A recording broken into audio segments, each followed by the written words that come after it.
Welcome to BJ TV. ముందుగా headlines చూద్దాం. పోడు రైతుల చలో హైదరాబాద్ పాదయాత్ర ఆపివేత. సిద్దిపేటలోనే రైతులను అరెస్ట్ చేసిన పోలీసులు. బీఆర్ఎస్ నేతల అడ్డంకితో ఉద్రిక్తత. సీఎంకు సమస్య చెప్పే అవకాశం లేకుండానే ముగిసిన యాత్ర. రాష్ట్రంలో యూరియా కొరతే లేదని రామచంద్రరావు స్పష్టం. కాంగ్రెస్ నాయకులు యూరియా కృత్రిమ కొరత సృష్టిస్తున్నారని వెల్లడి. యూరియా అంశంపై దర్యాప్తు చేయాలని మంత్రి డిమాండ్. హైదరాబాద్ లో బీజేపీ ఆధ్వర్యంలో తిరంగా ర్యాలీ నిర్వహణ.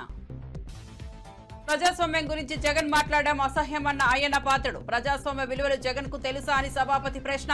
జగన్ వ్యాఖ్యలు బాధాకరమని ఖండించాలని పిలుపు. వైసీపీ సభ్యులు అసెంబ్లీకి హాజరై సమస్యల పరిష్కారానికి కృషి చేయాలని హితవు. లిక్కర్ కేసులో తనపై తప్పుడు ఆరోపణలు చేశారన్న చెవిరెడ్డి. చేయని తప్పుకు జైలు జీవితం, వెన్నునొప్పుతో బాధపడ్డానని వెల్లడి. లిక్కర్ స్కామ్ పేరుతో సిక్ తప్పులు చేస్తోందని ఆరోపణ. కావాలని చిత్రహింసలు పెడుతున్నారని విమర్శ. ఇక వార్త వివరాల్లోకి వెళ్తే, సుపరిపాలన తొలి అడుగు కార్యక్రమంలో భాగంగా రాష్ట్ర వ్యాప్తంగా 40 రోజులలో 1,08,000 మంది కార్యకర్తలు 1,20,00,000 ఇళ్లను సందర్శించారు.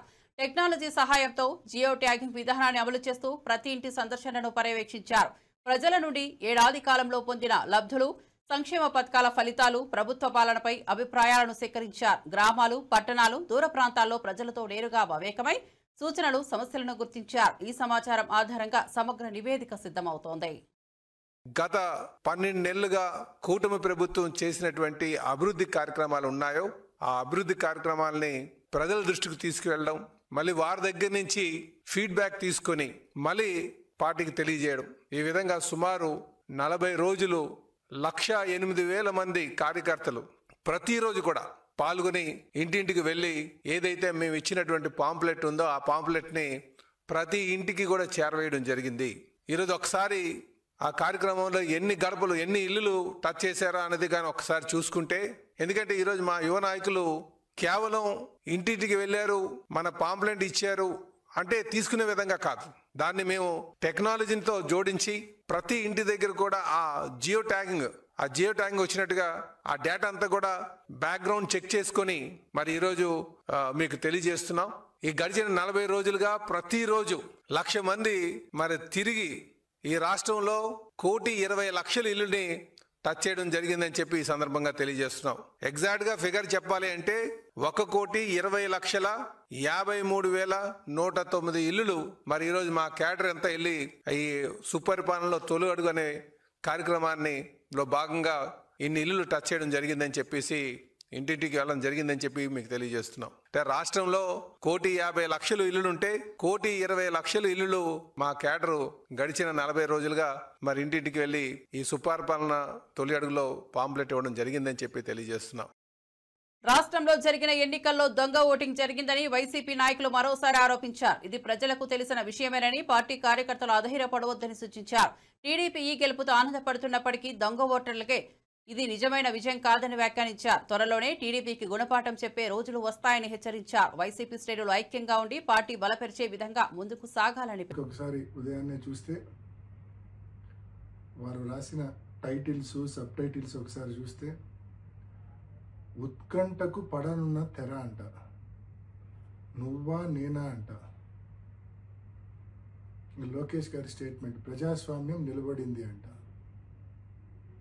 ఎవరిని నమ్మించడానికి ఈ మాదిరి రాతలు రాస్తా ఉన్నారు? అసలు ఓటింగ్ జరిగింటే కదా అక్కడ మీరు ఈ మాదిరి రాతలు రాయాల్సింది.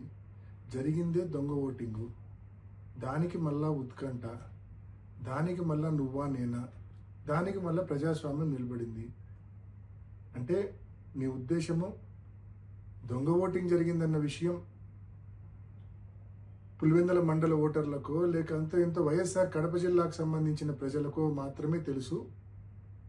రాష్ట్రంలోని మిగతా జిల్లాల వాళ్ళకు తెలియదు కదా. మన ఎల్లో మీడియాను అడ్డం పెట్టుకొని రాష్ట్రమంతా ఏదో నిజంగానే ఓటింగ్ జరిగింది, ఆ ఓటింగ్లో తెలుగుదేశం పార్టీ గెలిచింది అని చెప్పి మభ్యపెట్టచ్చు అని చెప్పి ఈ మాదిరి రాతలు రాయడము ఎంత అనైతికం అని చెప్పి నేను తెలియజేస్తా ఉన్నా. ఇది అనైతికం కాదా? అనైతికల్ కాదా? ఇది దొంగ ఓటింగ్ జరిగిందన్న విషయం మొత్తం స్పష్టంగా అందరికీ అర్థమైంది. అయినప్పటికీ మీరు ఈ మాదిరి రాతలు రాస్తా ఉన్నారంటే మీ న్యూస్ పేపరు, మీ ఛానల్ ఎంత అనైతికలో ఒకసారి గమనించుకోవాల్సిందిగా, ఇంట్రాస్పెక్ట్ చేసుకోవాల్సిందిగా నేను మనవి చేస్తా ఉన్నా.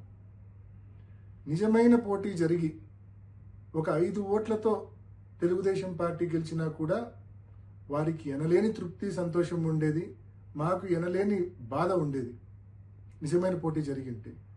కానీ ఈ మాదిరి పోలీసుల సంపూర్ణ సహాయ సహకారాలతో వేలాది మంది తెలుగుదేశం పార్టీ కార్యకర్తలను ఈ 15 బూతుల దగ్గర పెట్టి, బూతులు ఎదురుగానే వాళ్ళని పెట్టి, మా పోలింగ్ ఏజెంట్లు లోపలికి పోకుండా అడ్డుకొని ఏజెంట్ ఫారాలు చించి, నిజమైన ఓటర్లు లోపలికి పోకుండా వాళ్ళ దగ్గర బలవంతంగా ఓటర్ స్లిప్పులు లాక్కొని లోపలికి వెళ్ళి దొంగ ఓట్లు వేసి, మరి ఈ మాదిరి జరిగిన దాన్ని ఎలక్షన్ అంటారా? దీన్ని ఎలక్షన్ అంటారా లేకుంటే ఇంకేమైనా అంటారా? మీరు గెలిచినామని చెప్పి మీరు అనుకోవాల్సిందే తప్ప ప్రజలు అనుకునే పరిస్థితే లేదు. ఎందుకంటే పాపం ప్రజలు ఓట్లు వేసింటే కదా. మీరు గెలిచినామని కేవలం మీరు అనుకోవాల్సిందే. మీ దొంగ ఓటర్లు కూడా కనీసం మీరు గెలిచినారనుకోరు, ఎందుకంటే వాళ్ళతోనే మీరు దొంగ ఓట్లు వేయించారు కాబట్టి. పులివెందుల మండల ఓటర్లు అసలే అనుకోరు, ఎందుకంటే వాళ్ళతో ఓటే వేయించలేదు కాబట్టి ప్రతిపక్ష పార్టీకి సంబంధించిన పోలింగ్ ఏజెంట్లను లోనికి రానివ్వకుండా, అదేవిధంగా నిజమైన ఓటర్లను లోనికి రానివ్వకుండా చేసుకున్న దాన్ని పోలింగ్ అంటారా? ఓటింగ్ అంటారా? దీన్ని ఎలక్షన్ అంటారా? సో దీన్ని ఎలక్షన్ అంటారా లేదా అనే విషయాన్ని నేను మీ విజ్ఞతకే వదిలేస్తా అన్నా.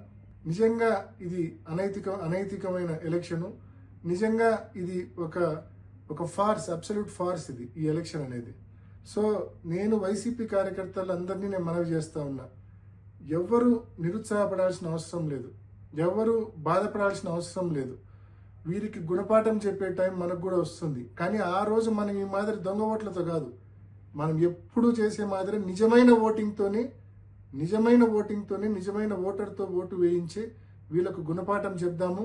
తప్పకుండా ఆ రోజులు దగ్గరలోనే ఉన్నాయి.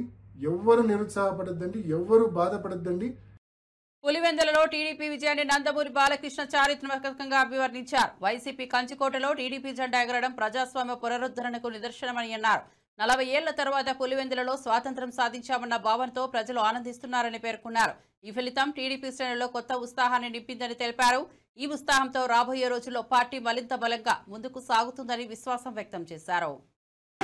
ప్రాతినిధ్యం వహించి కూడా ఆయన ఇక్కడ విద్యకు ప్రాధాన్యత ఇచ్చి, విద్య కేవలం ధనవంతుడికి కాదు పేదలకు కూడా అందుబాటులో ఉండాలి విద్య అన్న ఆ రోజు ఎన్నో ఇన్స్టిట్యూషన్స్ స్టార్ట్ చేయడం జరిగింది. ఏ గ్లోబల్ సత్కరములు మహితమైన వారికి విద్యయే వృద్ధి కూర్చు అని అలా ఇలా ఇదొక దేవాలయం. ఇక్కడ ఎన్నో మంచి ర్యాంకుల్లో ఇక్కడి నుంచి బయటికి ఉన్నారు.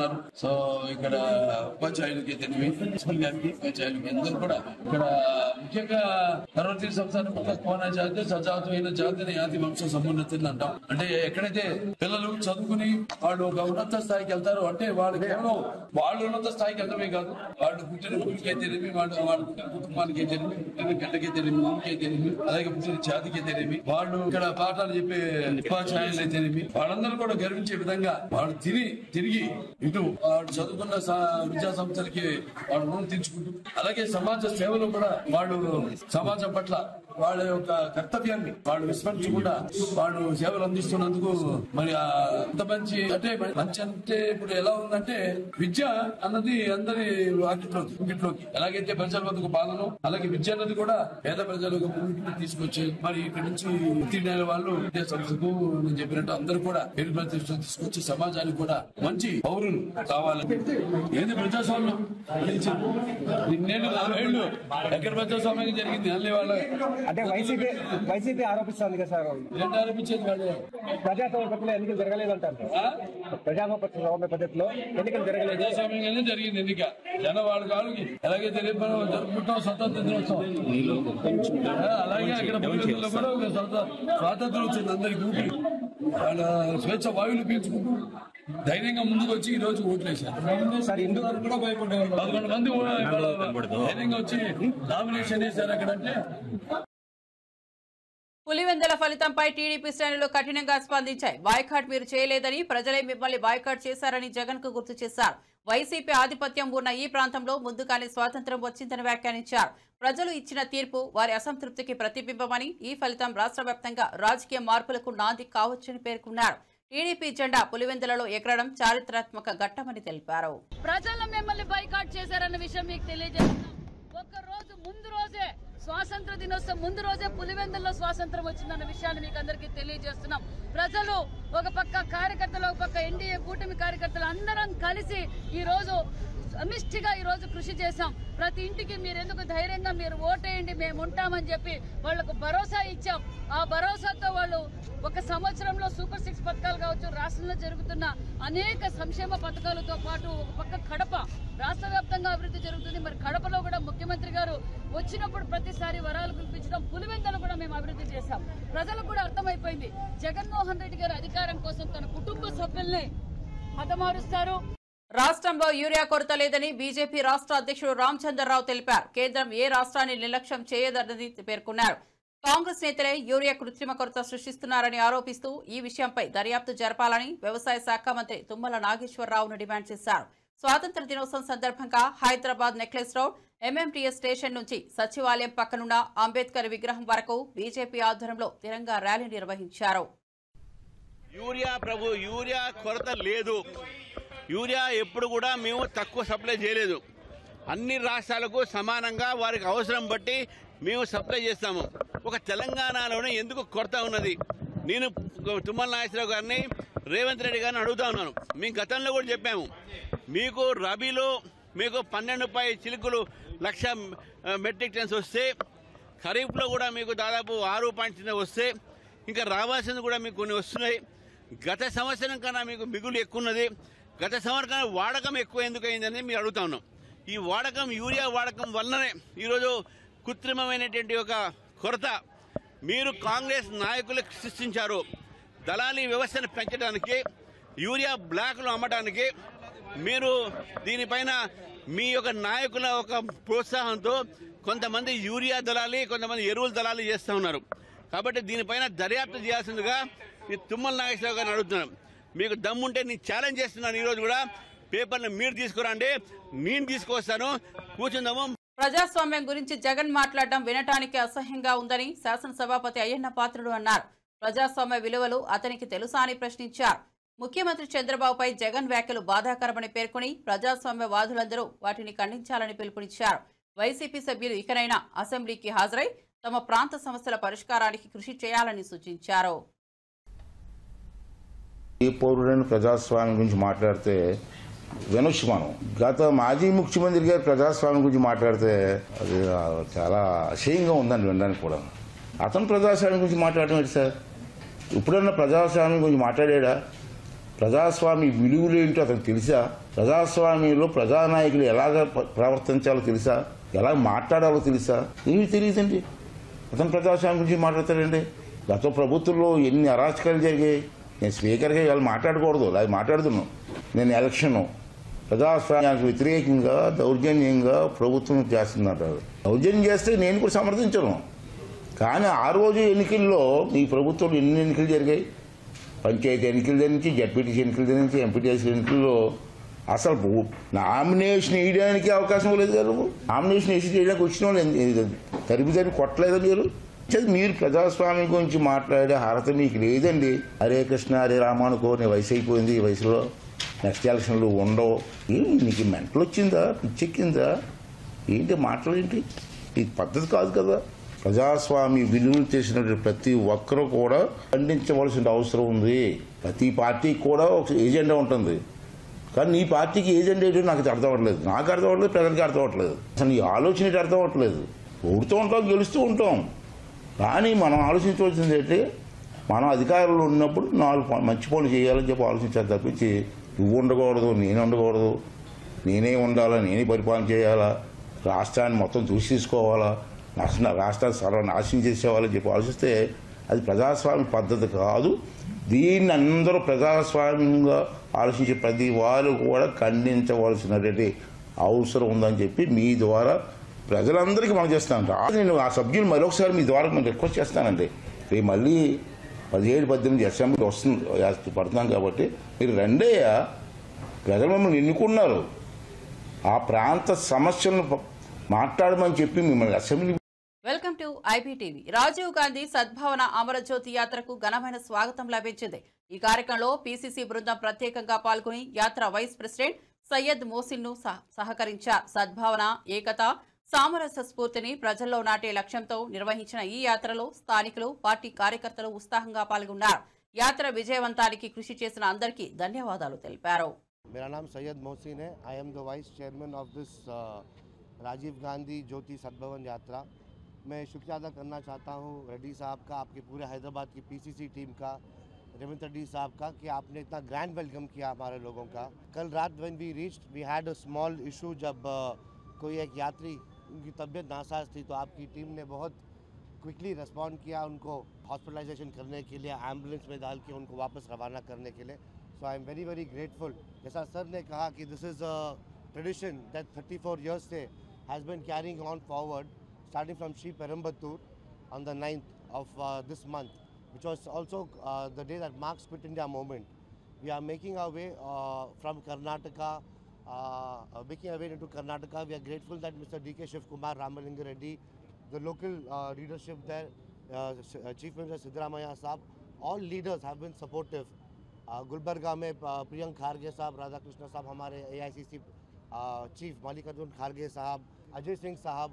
As we entered into Telangana, it was आपकी टीम जो इतना ग्रैंड वेलकम की. मैं आपसे विनती करता हूं कि ये जो एक ज्योति है, इसके पीछे there is a lot of कुर्बानी राजीव गांधी साहब की, गांधी परिवार की. We need to take that into account. आज राजीव गांधी साहब की कुर्बानियों को भूल गए, उनके कॉन्ट्रीब्यूशंस को भूल गए. राहुल गांधी जी आज वोटर लिस्ट के बारे में बात कर रहे हैं. He is talking about vote चोरी के बारे में. Coincidentally Rajiv Gandhi ji was the one who reduced the age from 21 to 18, so the youth could be a part of this voting process. So I urge the youngsters, all the people to come forward, be a part of. Rajiv Gandhi Sadbhavana Yatra చాలా గొప్పదని, గత 35 ఏళ్లుగా నిరంతరం నిర్వహించడం హర్షణీయమని DCC అధ్యక్షుడు రోహిన్ రెడ్డి అన్నారు. ఈ యాత్ర ప్రజల్లో ఐక్యత, సామరస్యాన్ని పెంపొందించడంలో కీలక పాత్ర పోషిస్తోందని చెప్పారు. ఖైరతాబాద్ లో జరిగిన ఈ కార్యక్రమంలో పార్టీ నేతలు, కార్యకర్తలు, స్థానికులు ఉత్సాహంగా పాల్గొన్నారు.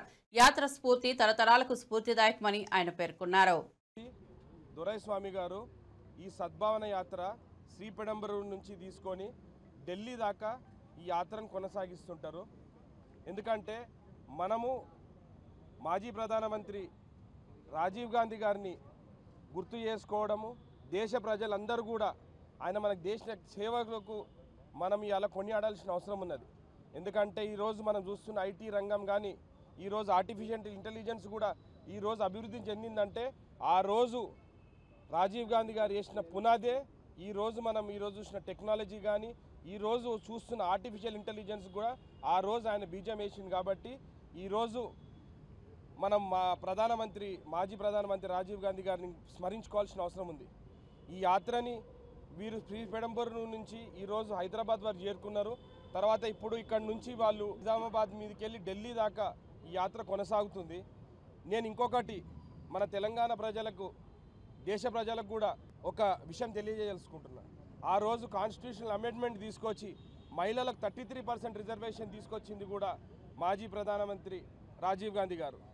మీరు ఎన్నోసార్లు మాజీ ప్రధానమంత్రి అటల్ బిహారీ వాజ్పేయి గారు కూడా ఆయన చెప్పిండ్రు. ఆయనకు ఆ రోజు ఆరోగ్య సమస్యలు వస్తే ఆ రోజు యుఎన్లో ఆయన పేరుని ఇంక్లూడ్ చేసి అమెరికాకు తీసుకెళ్ళి ఆయన ట్రీట్మెంట్ కూడా చేయించిన మాజీ ప్రధానమంత్రి రాజీవ్ గాంధీ గారి గురించి అటల్ బిహారీ వాజ్పేయి గారు కూడా పదే పదే స్మరిస్తుంటారు, పదే పదే కొనియాడుతుంటారు. అట్లాంటి గొప్ప వ్యక్తి ఆ రోజు కొంతమంది దుర్మార్గుల చేతుల్లో ఆ రోజు బలి అయిపోయి దేశం కోసము ఆయన ప్రాణత్యాగం చేసిండ్రు. కాబట్టి ఈరోజు వచ్చే జనరేషన్ కానీ రేపు రానున్న తరాలకు కూడా రాజీవ్ గాంధీ గారి సేవలన్నీ కూడా మనం తెలియజేయాల్సిన అవసరం ఉన్నది. ఇంత పెద్ద గొప్ప కార్యక్రమాన్ని దొరైస్వామి గారు ఆయన గత 34 సంవత్సరాల నుంచి వాళ్ళ బృందంతో అందరితోటి కూడా శ్రీపెడంబరూరు నుంచి ఢిల్లీ దాకా ఆయన పోయి ఈ జ్యోతిని తీసుకొని తొత్తులైన కొంతమంది పోలీసు అధికారులను వాడుకుని ప్రజాస్వామ్యాన్ని దెబ్బతీశారని వైఎస్ఆర్సీపీ నాయకుడు, మాజీ మంత్రి పేర్ని నాని ఆరోపించారు. ప్రజలను మోసం చేయాలని కూటమి ప్రభుత్వం చూస్తోందని విమర్శించారు. ఎన్నికల వెబ్ కాస్టింగ్, సీసీ ఫుటేజ్ ఇవ్వకపోవడం వెనుక భయం ఉందని, నిక్షేపపాత ఎన్నికలు జరిగితే ఫుటేజ్ ఎందుకు ఇవ్వరని ప్రశ్నించారు.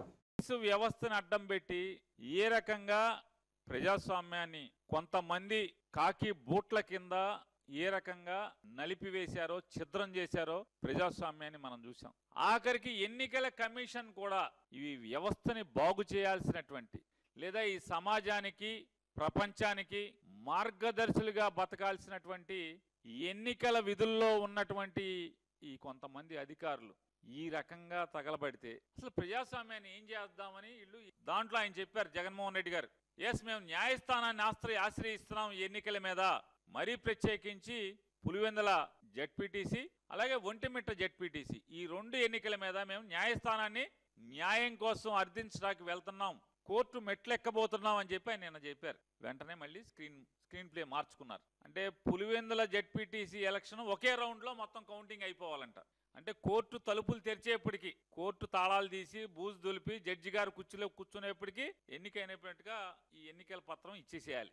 ఎందుకంటే మళ్ళీ జడ్జి గారు ఈ ఆధారాలను చూసి మొత్తం ఎన్నికల కమిషన్ని, కలెక్టర్ని 2 మొట్టికాయలు మొట్టి ఎలక్షన్ అంతా ఆపండి అంటాడేమో అని చెప్పని కంగారు, భయం, ఆదరా బాదరా. అంటే ఎన్నిక అయిందని పులివెందుల్లో మేము గెలిచామనేటువంటి ఇది గెలుపా అని అడుగుతున్నాను. ఎవరిని మోసం చేస్తాను? మీరేమనుకుంటున్నారంటే ఈ రాష్ట్ర ప్రజల్ని ఏమారుస్తున్నాము మహా తెలివితేటలతో, 45 ఏళ్ల అనుభవంతో ఈ ఆంధ్ర రాష్ట్ర ప్రజల్ని ఏమారుస్తున్నామనేటువంటి పగటి కళలతోనే మీరు ఇవాళ ఈ పులివెందుల ఎన్నికల్ని ఏ రకంగా జరిపారో. కానీ ప్రజల అమాయకులా? ఇట్లాంటి నారా చంద్రబాబు నాయుడు గారు లాంటి వాళ్ళని ఎంతమందిని చూసుకుంటారు? ప్రజలు ఎప్పటికీ అమాయకులు గారు. మీరెన్ని మసిపూసి మారేడుకాయలు చేసి ప్రజలకి చూపిద్దాం అనుకున్నా, పులివెందుల్లో మొదటిసారి ప్రజాస్వామ్యం బతికించాం అని చెప్పని ఈ డ్రామాలకి మీరు ఎన్ని చేసినా కూడా కళ్ళకు కట్టినట్టు ఇవాళ మీడియా అంతా చూపించింది. అంతా ఆంధ్రజ్యోతి, అంతా ఈనాడు, అంతా TV5 కాదు కదా. ఏదోటి న్యూట్రల్గా పనిచేసేవాళ్ళు కొంతమంది ఉన్నారు. వాళ్ళు ఈ ప్రపంచానికి చూపించారు ఆల్రెడీ అక్కడ ఏం జరుగుతుంది అని చెప్పని. వెనకటికి ఏదో చెప్పిన సామెతగా ఎవడే అంటే వీళ్ళ బతుకు బండారాన్ని వీళ్ళే బయటెట్టుకున్నారు. అయ్యా, ఎన్నికలు జరిగిన తంతంతా కూడా సీసీ ఫుటేజ్ని సమాజానికి ఇవ్వండి, మీడియా ప్రపంచానికి ఇవ్వండి, రాజకీయ పార్టీగా ఆ ఎన్నికల్లో పోటీ చేసినటువంటి అభ్యర్థులకు ఇవ్వండి, వెబ్ కాస్టింగ్ ఇవ్వండి, వెబ్ కాస్టింగ్ జరిగినటువంటి తీరు మొత్తాన్ని, ఆ రికార్డ్స్ అన్ని ఇవ్వండి అని చెప్పని ఆయన నిన్ను అడిగారు. ఎందుకు ఇవ్వరని అడుగుతున్నాను. ఎన్నికల కమిషన్ కూడా మేము ప్రశ్నిస్తున్నాం. ఎందుకు మీకు భయం? నిజంగా మీరు ధర్మబద్ధంగా, పారదర్శకంగా, శాంతియుతంగా, నిష్పక్షపాతంగా, ప్రజాస్వామ్యబద్ధంగా ఎన్నిక జరుపుంటే ఈ రాష్ట్ర ఎన్నికల కమిషనర్ కానీ లేదా జిల్లా కలెక్టర్ కానీ, ఎన్నికల బాధ్యతలు నిర్వహించినటువంటి జిల్లా కలెక్టర్ కానీ ఆ వెబ్ కాస్టింగ్ లేదా సీసీ ఫుటేజీలు కానీ ప్రపంచానికి ఎందుకు ఎవరు? భయం, మీకు భయం. ఆసిఫాబాద్ జిల్లా చింతనమాలేపల్లి మండలంలో రైతులకు మద్దతుగా బీఆర్ఎస్ చేపట్టిన నిరసనలో ఉద్రిక్తత చెలరేగింది. నిరసనలో పాల్గొన్న ఆర్ఎస్ ప్రవీణ్ కుమార్ పోలీసు వాహనాన్ని అడ్డుకోవడంతో ఆయనను పోలీసులు అరెస్ట్ చేశారు. ఈ ఘటనతో కాగజ్ నగర్ లో పరిస్థితి ఉద్రిక్తంగా మారి అదనపు బలగాలను మోహరించి నియంత్రణ చర్యలు చేపట్టారు.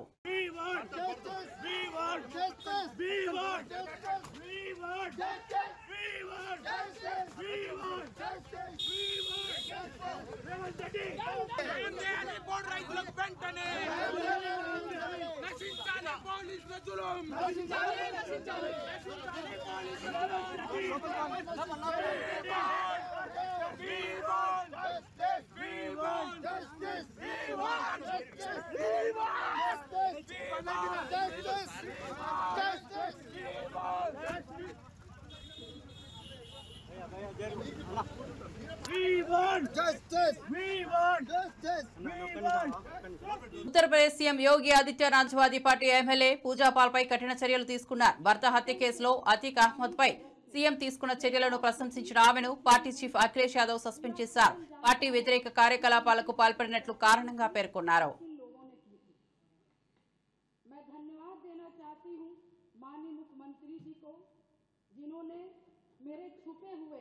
उन आंसुओं को देखने का काम किया जो वर्षों में किसी ने देखने का काम नहीं किया। मेरा दुख, मेरा तकलीफ माननीय मुख्यमंत्री जी ने देखने का काम किया और सही मायने में मुझे न्याय दिलाने का और देने का काम किया। माननीय अधिष्ठाता महोदय जी, मुझ जैसे पता नहीं कितने प्रयागराज में पीड़ित परिवार को माननीय मुख्यमंत्री जी ने ऐसे अपराधियों को दंड दे करके उनको न्याय दिलाने का काम किया है। और कल शायद मेरी प्रयागराज की जनता मुझे सुनेगी तो वो लोग भी माननीय मुख्यमंत्री जी को धन्यवाद देने का काम करेंगे पुनः दोबारा। और माननीय अध्यक्ष जी, मेरे जैसे पता नहीं कितने महिलाओं की सिंदूर को मिटाया गया, पता नहीं कितने माताओं की गोदी सूनी कर दी गई। मैं धन्यवाद देना चाहती हूँ ऐसे मुख्यमंत्री जी का। ప్రముఖ సింగర్ రాహుల్ సిప్లీగంజ్ సీఎం రేవంత్ రెడ్డిని కలిశారు. ఇటీవల సిప్లీగంజ్ కు ప్రభుత్వం కోటి నగదు ప్రోత్సాహకం అందించింది. దీంతో జూబ్లీహిల్స్ లో సీఎం నివాసంలో ఆయన్ను కలిసి రాహుల్ కృతజ్ఞతలు తెలిపారు. ఈ సందర్భంగా రాహుల్ ను రేవంత్ శాల్వాతో సన్మానించారు. మరిన్ని అప్డేట్స్ కోసం చూస్తూనే ఉండండి బీజే టీవీ.